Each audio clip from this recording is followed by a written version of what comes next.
Good morning ಸ್ನೇಹಿತರೆ, welcome back to my channel. ನಾನು ಚೈತ್ರ. ಈಗ ಸ್ನೇಹಿತರೆ, ಬೆಳಿಗ್ಗೆ ಸಾನುಗೆ ತಿಂಡಿ ಮಾಡ್ತಾ ಇದ್ದೀನಿ. ತಿಂಡಿಗೆ ಇವತ್ತು ಬಿಸಿಬೇಳೆಬಾತ್ ಮಾಡಿದ್ದೀನಿ. ಅದಕ್ಕೆ ಒಗ್ಗರಣೆಗೆ ಪ್ರಿಪೇರ್ ಆಗಿದೆ. ಸೊ ಇದನ್ನು ಮಿಕ್ಸ್ ಮಾಡಿದ್ರೆ ಬಿಸಿಬೇಳೆಬಾತ್ ರೆಡಿ. ಸೊ ಇದರ ರೆಸಿಪಿ ನಾನು ಹೇಗೆ ಮಾಡ್ತೀನಿ ಅಂತ ನಿಮ್ಗೆ ಬೇಕು ಅಂದರೆ ಪ್ಲೀಸ್ ಕಮೆಂಟ್ ಮಾಡಿ. ನೆಕ್ಸ್ಟ್ ವ್ಲಾಗಲ್ಲಿ ನಾನು ಶೇರ್ ಮಾಡ್ತೀನಿ.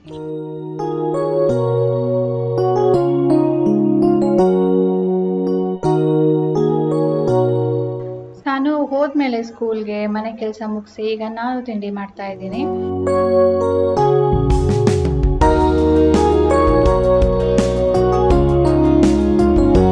ಸೊ ಬನ್ನಿ ಸ್ನೇಹಿತರೆ, ಇವತ್ತಿನ ದಿನ ಹೇಗಿರುತ್ತೆ ನೋಡೋಣ. ಈಗ ಇದರೊಂದಿಗೆ ವ್ಲಾಗನ್ನು ಸ್ಟಾರ್ಟ್ ಮಾಡ್ತಾ ಇದ್ದೀನಿ. ಈಗ ಸ್ನೇಹಿತರೆ, ತಿಂಡಿ ಮುಗಿಸ್ದೆ. ತಿಂಡಿ ಇವತ್ತು ಬಿಸಿಬೇಳೆ ಬಾತ್ ಮಾಡಿದ್ದೆ. ಸೂಪರಾಗಿ ಆಗಿದೆ. ಆ್ಯಂಡ್ ಈಗ ಒಂದು ಕೆಲಸ ನೆನಪು ಬಂತು, ಅದಕ್ಕೆ ಎದ್ದೋಗೋಣ ಅಂತ ಇದ್ದೀನಿ. ಲಾಸ್ಟ್ ಟೈಮ್ ನಾನು ರೀಸೆಂಟಾಗೇ ಮ್ಯಾಂಗೋ ಕೋಕೋನಟ್ ಲಡ್ಡು ಮಾಡಿದ್ದೆ. ನಿಮ್ಗೆ ನೆನಪಿದೆಯಾ? ನೀವು ಯಾರಾದರೂ ಟ್ರೈ ಮಾಡಿದ್ರಾ? ನಿಮ್ಗೆ ಹೇಗೆ ಅನ್ನಿಸ್ತು ಕಮೆಂಟ್ ಮಾಡಿ ತಿಳಿಸಿ. ನೀವು ಟ್ರೈ ಮಾಡಿಲ್ಲ ಅಂದರೆ ಟ್ರೈ ಮಾಡಿ, ತುಂಬಾ ಚೆನ್ನಾಗಿರುತ್ತೆ. ಒಂಥರ ಡಿಫ್ರೆಂಟ್ ಸ್ವೀಟ್. ನನಗೆ ತುಂಬಾ ಇಷ್ಟ ಆಯಿತು. ಒಂಥರ ಫ್ಲೇವರ್ಡ್.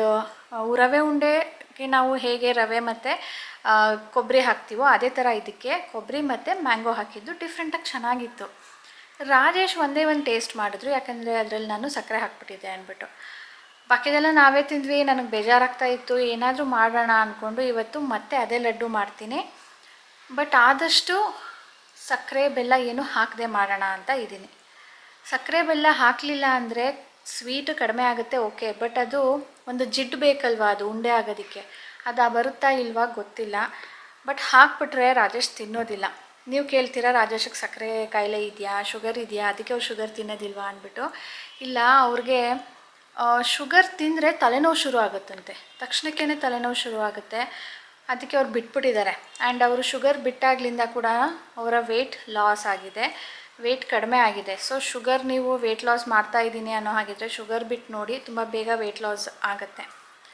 ಇದೊಂದು ರೀಸನ್ನು. ಅವರು ಶುಗರ್ ಅಥವಾ ಸ್ವೀಟ್ ಆಗಲಿ ಪ್ರಿಫರ್ ಮಾಡೋದಿಲ್ಲ. ಬಟ್ ಅವ್ರಿಗೋಸ್ಕರ ಇವತ್ತು ಮಾಡೋಣ ಅಂತ ಇದ್ದೀನಿ. ಹೋಪ್ಫುಲಿ ಆಗುತ್ತೆ ಅಂದ್ಕೊಂಡಿದ್ದೀನಿ. ಆಗಲಿಲ್ಲ ಅಂದರೆ ಆಮೇಲೆ ನೋಡೋಣ. ಸೊ ಬನ್ನಿ ಈಗ ಅದನ್ನು ಮಾಡೋದಕ್ಕೆ ಶುರು ಮಾಡೋಣ. ಅದಕ್ಕೆ ಸ್ವಲ್ಪ ತಯಾರಿ ಮಾಡಬೇಕು, ಮಾಡ್ಕೊಳ್ಳೋಣ.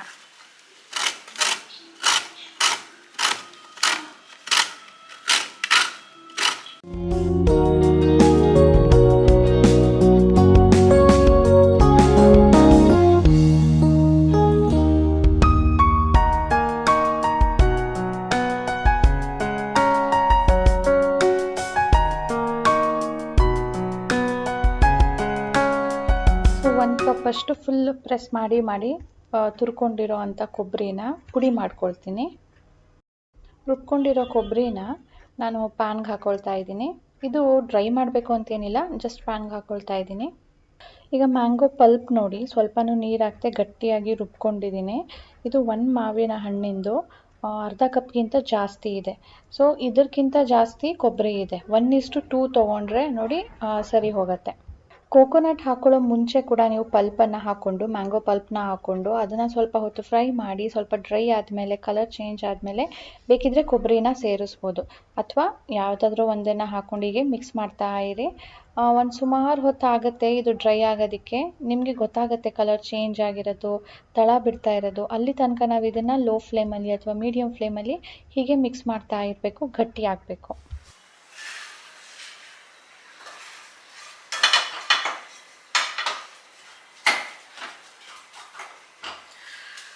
ಇದು ಆಗ್ತಾ ಇದೆ.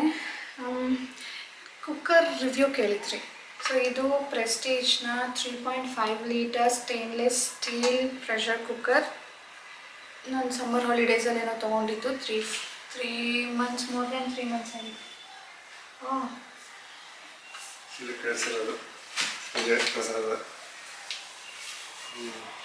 ದೇವಿಗೆ ಉಡ್ಸಿರ್ತಾರಲ್ಲ ಆ ಥರನೇ ಇರುತ್ತೆ.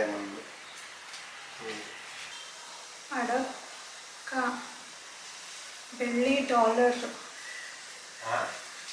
ಡಾಲರ್ ಇದೆಯಂತೆ. ಸೀರೆ $1, $2 ರಶೀದಿ ಕೊಟ್ಟವ್ರೆ. 2026ಇಂದ 2041 ತನಕ. ಆ್ಯಕ್ಚುಲಿ ನಾವು ಹೊರನಾಡುವಲ್ಲಿ ಅಮ್ಮ ಶುರು ಮಾಡಿದ್ದನ್ನ ಹೊರನಾಡು ದೇವಸ್ಥಾನದಲ್ಲಿ ಅನ್ನದಾನ ಮಾಡಿಸೋದು.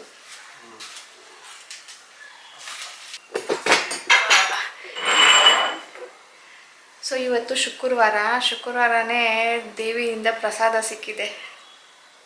ಮನೆಗೆ ಬಂದಿರೋದು ಅದನ್ನು ದೇವ್ರ ಹತ್ರ ಇಡ್ತಾ ಇದ್ದಾರೆ. ಓ ನಮ್ದು ಇನ್ನ ಸೇವಾ ಅವಧಿ ಇತ್ತಾ? ಇವಾಗ 23, 24, 25, 26 ಇನ್ನ 2 ವರ್ಷ ಇತ್ತು. ನನಗೆ ಗೊತ್ತಿಲ್ಲ, ಆಗೋಗಿದ್ಯಾ ಕೇಳಿ ಅಂತ ಹೇಳಿದ್ದು. ನೀವು ಕೇಳಿಲ್ಲ, ಹಂಗೆ ಕಟ್ಬಿಟ್ರಾ? Okay, thank you Devi Mata. So ದೇವ್ರದ ಹೆಸರಲ್ಲಿ ಸೀರೆ ಉಟ್ಕೊಳ್ಬೋದು, ಯಾವಾಗಲೂ ನೆನಪು ಬರುತ್ತೆ ಇದು ದೇವಸ್ಥಾನದಿಂದ ಬಂದಿರೋದು ಅಂತ. ಸೊ ತೋರಿಸ್ತೀನಿ ಆಮೇಲೆ. ಅಲ್ಲಿ ದೇವ್ರ ಹತ್ರ ಇಟ್ಟಿದ್ದಾರೆ. ನಾನು ಏನು ಪ್ಯಾಕೆಟ್ಸ್ ಎಲ್ಲ ಏನು ತೆಗೆದು ನೋಡಿಲ್ಲ, ಜಸ್ಟ್ ಸೀರೆ ಕಾಣ್ತಷ್ಟೇ. ಸೊ ಅದಾಯ್ತಾ. ನೆಕ್ಸ್ಟ್ ನಾನು ಇದ್ರ ಬಗ್ಗೆ ಹೇಳ್ತಾ ಇದ್ದೆ. ಸೊ ಇದು ರಿವ್ಯೂ ಕೇಳಿದ್ರಿ. ಇದು ಪ್ರೆಸ್ಟೀಜ್ ಪಾಪ್ಯುಲರ್ ಅಂತ ಹೇಳಿಬಿಟ್ಟು ಹೊರಗಡೆ ಶೈನ್ ಇದೆ, ಒಳಗಡೆ ಮ್ಯಾಟ್ ಫಿನಿಶ್, ಶೈನ್ ಇಲ್ಲ. ಸೊ ಇದು ಹೇಗಿದೆ ಅಂತ ಕೇಳ್ತಾ ಇದ್ರಿ. ಆ್ಯಕ್ಚುಲಿ ತುಂಬಾ ಚೆನ್ನಾಗಿದೆ. ಈಗ ಎಷ್ಟು ದಿನ ಆಯಿತು, ಇದು ಶೈನ್ ಹೋಗಿಲ್ಲ ಅಂತ ಅನ್ನಿಸ್ತಿದೆ. ಮೊದಲು ಹೇಗಿತ್ತು ಈಗಲೂ ಹಾಗೇ ಇದೆ ಅಂತ. ಏನಾದರೂ ಫುಲ್ ಶೈನ್ ಇದ್ದಿದ್ರೆ ಡಲ್ ಆಗಿ ಕಾಣ್ತಾ ಇತ್ತು. ನಾನು ಇನ್ನೊಂದು ಇದೆಯಲ್ಲ ಅದರೊಳಗಡೆ ಶೈನ್ ಇದೆ, ಅದು ಡಲ್ ಆಗಿ ಕಾಣ್ತಾ ಇತ್ತು. ಇದು ಮ್ಯಾಟ್ ಫಿನಿಶ್ ಇರೋದ್ರಿಂದ ಮೊದಲು ಹೇಗಿತ್ತು ಈಗಲೂ ಹಾಗೆ ಇದೆ. ಪರ್ಫಾರ್ಮೆನ್ಸಲ್ಲಂತೂ ಏನೂ ಹೆಚ್ಚು ಕಡಿಮೆ ಆ ಥರ ಏನೂ ಇಲ್ಲ, ಎಲ್ಲ ಸೇಮ್. ಇದು 2300 ಏನೋ ಆಗಿತ್ತು. ಈ ಥರ ಮಾಡೆಲ್ ಈಗ ಬರ್ತಾ ಇಲ್ಲ, ಹೈಟೆಡ್ ಬರುತ್ತಂತೆ. 3.5 ಲೀಟರ್ಸಲ್ಲಿ ಸ್ವಲ್ಪ ಹೈಟ್ ಇರುತ್ತೆ, ಅಗಲ ಕಡಿಮೆ ಇರುತ್ತೆ. ಇದರಲ್ಲಿ 1.25 ಪಾವಷ್ಟು ಬಿಳಿ ಅನ್ನ ಮಾಡ್ಬೋದು. ಪಲಾವ್ ಮಾಡ್ತೀನಿ ಅಂದರೆ 1.25 ಪಾವ್ ಲಾಸ್ಟ್. ಅದಕ್ಕಿಂತ ಜಾಸ್ತಿ ಮಾಡಿದಾಗ ಅದಕ್ಕೆ ಜಾಗ ಸಾಕಾಗೋದಿಲ್ಲ ಮಿಕ್ಸ್ ಮಾಡೋದಕ್ಕಾಗಲಿ, ಏನೋ ಒಂಥರ ಕಂಜಸ್ಟ್ ಅಂತ ಅನಿಸುತ್ತೆ. ಸೊ ಇದು ಹೇಗಿದೆ ಅಂತ ಒಬ್ರು ಕೇಳಿದ್ರು. ದಿನ ನೆನಪಿಸ್ಕೊಳ್ಳೋದು ಮರ್ತೋಗೋದು. ಈಗ ನಾನು ತೊಗೊಂಡಿದ್ದೀನಿ ಅಡುಗೆ ಮಾಡೋಣ ಅಂದ್ಬಿಟ್ಟು. ಸೊ ಅಡುಗೆ ಮಾಡೋ ಮುಂಚೆ ಹೇಳ್ಬಿಡೋಣ ಅಂತ ಹೇಳ್ಬಿಟ್ಟು ಹೇಳಿದೆ.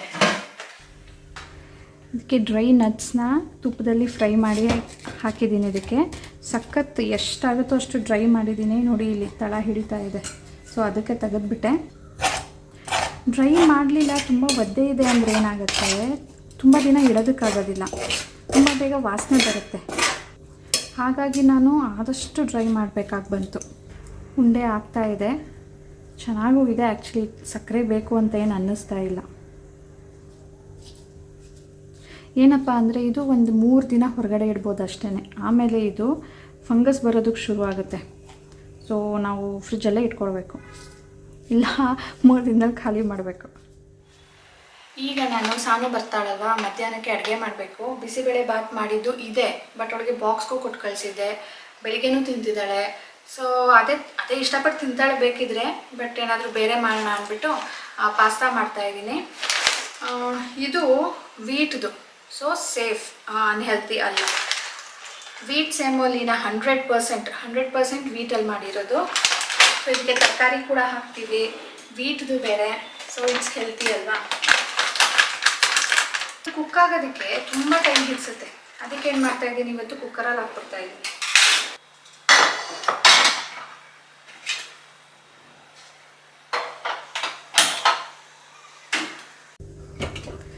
ಪಾಸ್ತಾನ ಯಾವಾಗಲೂ ತಣ್ಣೀರಲ್ಲಿ ಹಾಕ್ಬಾರ್ದು, ಬಿಸಿನೀರಲ್ಲಿ ಹಾಕಬೇಕು ಅಂತಾರೆ. ಅದಕ್ಕೆ ಬಿಸಿನೀರು ಮಾಡ್ತಾಯಿದ್ದೀನಿ. ಸ್ವಲ್ಪ ಎಣ್ಣೆ ಆ್ಯಂಡ್ ಅದಕ್ಕೆ ಎಷ್ಟು ಬೇಕೋ ಅಷ್ಟು ಉಪ್ಪು.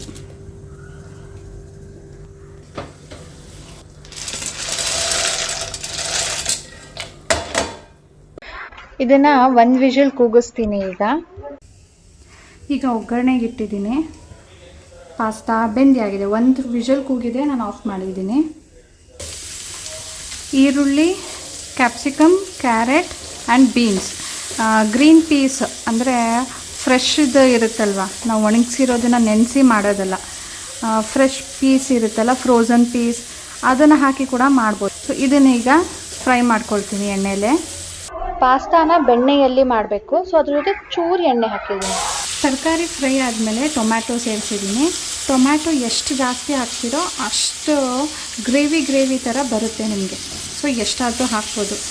ಆದರೆ ಈಗ ಟೊಮ್ಯಾಟೊ ರೇಟ್ ಜಾಸ್ತಿ ಆಗಿರೋದ್ರಿಂದ ನೋಡಿ ಎಷ್ಟು ಬೇಕೋ ಅಷ್ಟು ಹಾಕಿ. ಟೊಮ್ಯಾಟೊ ನೋಡಿ ಫುಲ್ ಸಾಫ್ಟ್ ಆ್ಯಂಡ್ ಮ್ಯಾಶಿ ಥರ ಆಗಿದೆ. ಇದಕ್ಕೆ ಈಗ ಮಸಾಲೆಗಳನ್ನ ಸೇರಿಸೋಣ. ನೀವು ವೈಟ್ ಸಾಸ್ದು ಮಾಡೋ ಹಾಗಿದ್ರೆ ಮಯೋನೀಸ್ ಸೇರಿಸ್ಬೇಕು. ನಾನು ರೆಡ್ ಸಾಸ್ದು ಅಂದರೆ ಕೆಚಪ್ದು ಮಾಡ್ತಾಯಿದ್ದೀನಿ. ಖಾರದ ಪುಡಿ ಸ್ವಲ್ಪ, ಚಿಲ್ಲಿ ಫ್ಲೇಕ್ಸ್. ಇದೆಲ್ಲ ಕೂಡ ಖಾರ ತಿನ್ನೋ ಮಕ್ಕಳಿಗೆ ಮಾತ್ರ.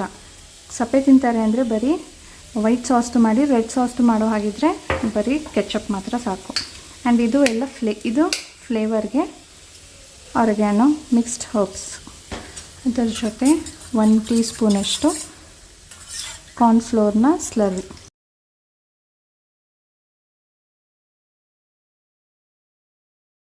ನೋಡಿ ಕಾರ್ನ್ಫ್ಲೋರ್ದು ನೀರು ಹಾಕಿದ ತಕ್ಷಣವೇ ಹೇಗೆ ಗಟ್ಟಿ ಆಯಿತು ಅಂಥೇಳಿ. ಇದು ಸ್ನೇಹಿತರೆ ನಾನೀಗ ಪಾಸ್ತಾ ಹಾಕೋದಿಲ್ಲ. ಇದು ಫುಲ್ ಸಾಸ್ ರೆಡಿ ಇದೆ. ಪಾಸ್ತಾ ಒಂದು ಹಾಕಿ ಮಿಕ್ಸ್ ಮಾಡಬೇಕಷ್ಟೇ. ಬಟ್ ಈಗ ನಾನು ಸಾನು ಕರ್ಕೊಂಡು ಬರೋದಕ್ಕೆ ಹೋಗಬೇಕು. ಆಮೇಲೆ ನಾನು ಬರೋ ತನಕ ತಣ್ಣಗಾಗ್ಬಿಡುತ್ತೆ. ಅದಕ್ಕೆ ಬಂದ ಮೇಲೆ ಮಿಕ್ಸ್ ಮಾಡ್ತೀನಿ. ಇವಾಗ ನಾನು ಇದನ್ನು ಆಫ್ ಮಾಡ್ಕೊಳ್ತೀನಿ. ಪಾಸ್ತಾ ನೋಡಿ ಹಾಕಿದಾಗ ಎಷ್ಟೊಂದು ನೀರಿತ್ತು, ಈಗ ಎಷ್ಟು ಅದು ಅಗ್ಲಿಕ್ಕಾಗಿದೆ, ಎಷ್ಟು ನೀರು ಕಡಿಮೆ ಆಗಿದೆ ಅಂಥೇಳಿ. ಇದನ್ನೀಗ ತೆಗೆದುಕೊಂಡ್ಬಿಡ್ತೀನಿ ನೀರಿಂದ ಆಚೆ. ನೋ ಶುಗರ್, ನೋ ಜಾಗರಿ, ಏನೂ ಸ್ವೀಟ್ ಹಾಕಿಲ್ಲ. ರಾಜೇಶ್ಗೋಸ್ಕರ ಅಂತ ಮಾಡಿರೋವಂಥ ಕೋಕೋನಟ್ ಲಡ್ಡು.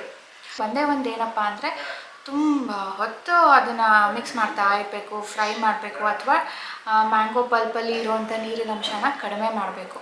ಇಲ್ಲ ಅಂದರೆ ಇದು ಈ ಥರ ಗಟ್ಟಿ ಆಗೋದಿಲ್ಲ. ಆ್ಯಂಡ್ ಜಾಸ್ತಿ ದಿನ ಇಡೋದಕ್ಕಾಗೋದಿಲ್ಲ.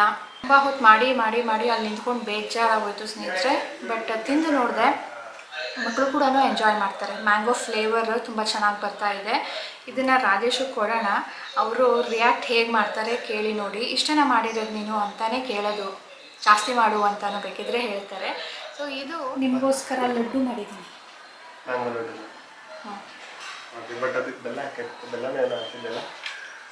ಸರಿ ಹಾಕಿದೆ, ಸರಿ ಹಾಕಿಲ್ಲ.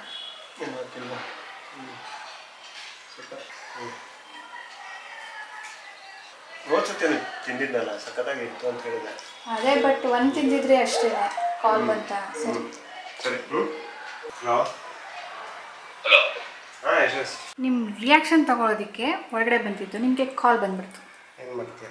ಹಾಂ ಚೆನ್ನಾಗಿದೆ. ಹೌದು ಚೆನ್ನಾಗಿದೆ. ಲಾಸ್ಟ್ ಟೈಮು ಶುಗರ್ ಹಾಕಿದ್ದಲ್ಲ, ಅದಕ್ಕೆ ಬೇಡ ಅಂತ ತಿಂದಿರಲಿಲ್ಲ. ಈಗ ನೋಡಿದ್ರೆ ಎಷ್ಟು ಬೇಕು ಖಾಲಿ ಆಗುತ್ತೆ ನೋಡೋಣ.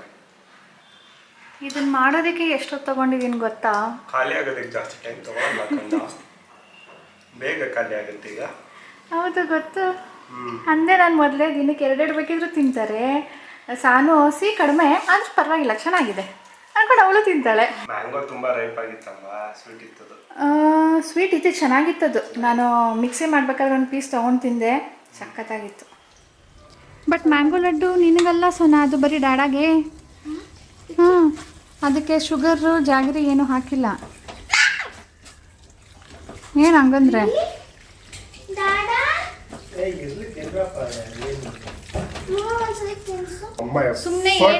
ಅಮ್ಮಗೆ ಥ್ಯಾಂಕ್ಸ್ ಹೇಳೋಣ. ಇದೆಯಂತೀರಿ, ನಿನಗೆ ಬೇಕಾಗಿರೋಷ್ಟು ಜಾಸ್ತಿ ಸ್ವೀಟ್ ಇಲ್ಲ.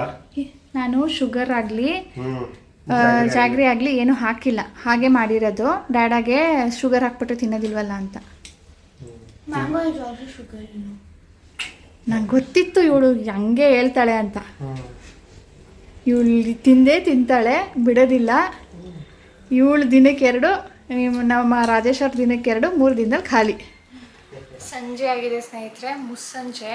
ಬೆಳಿಗ್ಗೆ ದೇವಸ್ಥಾನಕ್ಕೆ ಹೋಗೋಕ್ಕಾಗಲಿಲ್ಲ. ಈಗ ಅಟ್ಲೀಸ್ಟ್ ಹೋಗೋಣ ಅಂತ ಅನ್ನಿಸ್ತಾ ಇದೆ. ಈಗ ರೆಡಿ ಆಗ್ತೀನಿ ಹೋಗೋದಕ್ಕೆ. ಸೊ ದೇವಸ್ಥಾನದಿಂದ ನನಗೆ ಏನೆಲ್ಲ ಕಳಿಸಿದ್ದಾರೆ, ಏನೆಲ್ಲ ಸಿಕ್ಕಿದೆ ನನಗೆ ತೊಗೊಂಡು ಬರ್ತೀನಿ. ಇದು ಫಸ್ಟ್ ಟೈಮ್ ನನಗೆ ಈ ಥರ ರಿಸೀವ್ ಆಗಿರೋದು. ಇಷ್ಟು ವರ್ಷದಿಂದನೂ ಕಟ್ತಾನೇ ಇದ್ದೀವಿ. ನಾವು ಮದುವೆ ಆಗಿದ್ದು ಸ್ವಲ್ಪ ವರ್ಷಕ್ಕೇ ಅಮ್ಮ ಕಟ್ಟೋದಕ್ಕೆ ಶುರು ಮಾಡಿದ್ದು. ಫಸ್ಟ್ ಟೈಮ್ ಅವ್ರು ಕಟ್ಟಿದ್ರು, ಆಮೇಲೆ ನಾವು ಕಂಟಿನ್ಯೂ ಮಾಡ್ಕೊಂಡು ಬಂದ್ವಿ. ಬಟ್ ಏನಂದರೆ ಈ ಸಾರಿ ಒಟ್ಟಿಗೆ 14 ವರ್ಷಕ್ಕೆ ಕಟ್ಟಿರೋದು. ಇಲ್ಲ ಅಂದಿದ್ರೆ ಬರೀ 4 ವರ್ಷಕ್ಕೆ ಅಂದ್ಬಿಟ್ಟು ಕಟ್ತಾ ಇದ್ದಿದ್ದು. ಸೊ ಅಷ್ಟು ಒಟ್ಟಿಗೆ ಕಟ್ಟಿದ್ವಲ್ಲ ಅಂತ ಹೇಳಿಬಿಟ್ಟು ಅನಿಸತ್ತೆ. ಸೀರೆ, ಪ್ರಸಾದ, ಕುಂಕುಮ ಎಲ್ಲನೂ ಕೊಟ್ಟು ಕಳಿಸಿದ್ದಾರೆ. ಸೊ ನಮಗೆ ಇಯರ್ಲಿ ಒನ್ಸ್ ಈ ಥರ ಕುಂಕುಮದ ಪ್ಯಾಕೆಟ್ ಬರುತ್ತೆ, ಈ ಥರ ಪ್ರಸಾದ ಬರುತ್ತೆ. ಇಲ್ಲ ಒಂದು ಚಿಕ್ಕದ ಪ್ರಸಾದ ಇತ್ತು, ಅದು ಈ ಸರಿ ಕಳಿಸಿಲ್ಲ. ಮೇ ಬಿ ಅದು ನಾವು ಹೇಳಿದ್ದ ದಿನ ಅವತ್ತು ಮಾತ್ರನೇ ಪೂಜೆ ಮಾಡಿ ಕಳಿಸೋದು ಅನಿಸುತ್ತೆ. ಉದ್ಭವ ಗಣಪತಿ ಪ್ರಸಾದ. ಇದು 2 ಬೆಳ್ಳಿ ಡಾಲರ್ ಇದೆ, ಅದ್ರ ಜೊತೆ ಸೀರೆ. ಈ ಸೀರೆ ನನ್ನ ಹತ್ರ ಈ ಥರ ಒಂದು ಸೀರೆ ಇದೆ ಈ ಪ್ಯಾಟರ್ನಲ್ಲಿ, ಆ್ಯಂಡ್ ಈ ಕಲರ್ ಕಾಂಬಿನೇಷನಲ್ಲಿ ಇನ್ನೂ ಒಂದು ಸೀರೆ ಇದೆ. ಎನಿವೇಸ್ ದೇವಸ್ಥಾನದಿಂದ ಬಂದಿರೋದು ನನಗೆ ಅಂತ ತುಂಬ ಖುಷಿ ಆಯಿತು. ನೋಡೋಣ ಯಾವಾಗ ಉಟ್ಕೊಳ್ಳೋದಕ್ಕಾಗತ್ತೆ, ಅದಾದರೆ ಹಬ್ಬಕ್ಕೆ ಉಟ್ಕೊಳ್ತೀನಿ. ಕುಂಕುಮ ಇದೆ,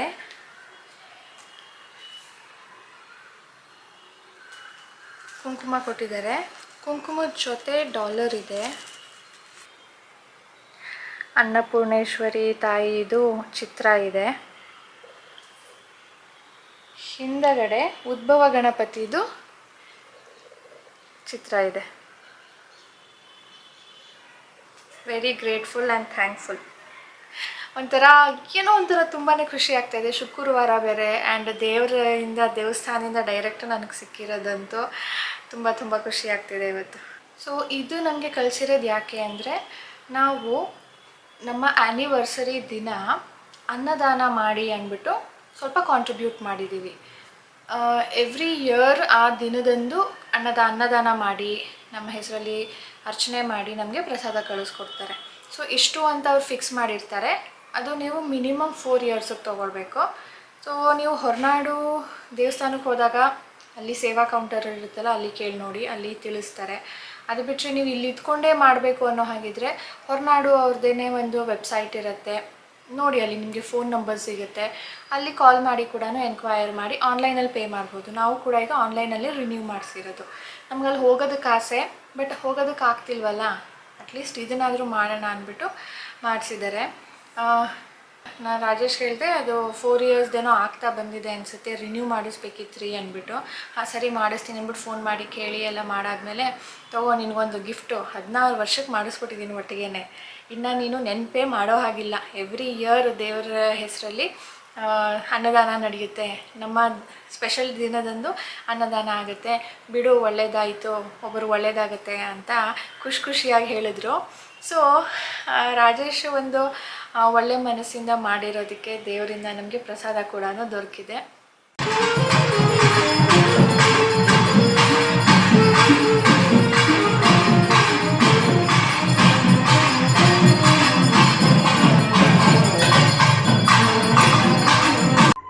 ದೇವಸ್ಥಾನದಲ್ಲಿ ಉತ್ಸವ ಮೂರ್ತಿ ಮೆರವಣಿಗೆ ನಡೀತಾ ಇತ್ತು. ಸೊ ಅಲ್ಲೂ ಕೂಡ ಚೆನ್ನಾಗಿ ದರ್ಶನ ಆಯಿತು.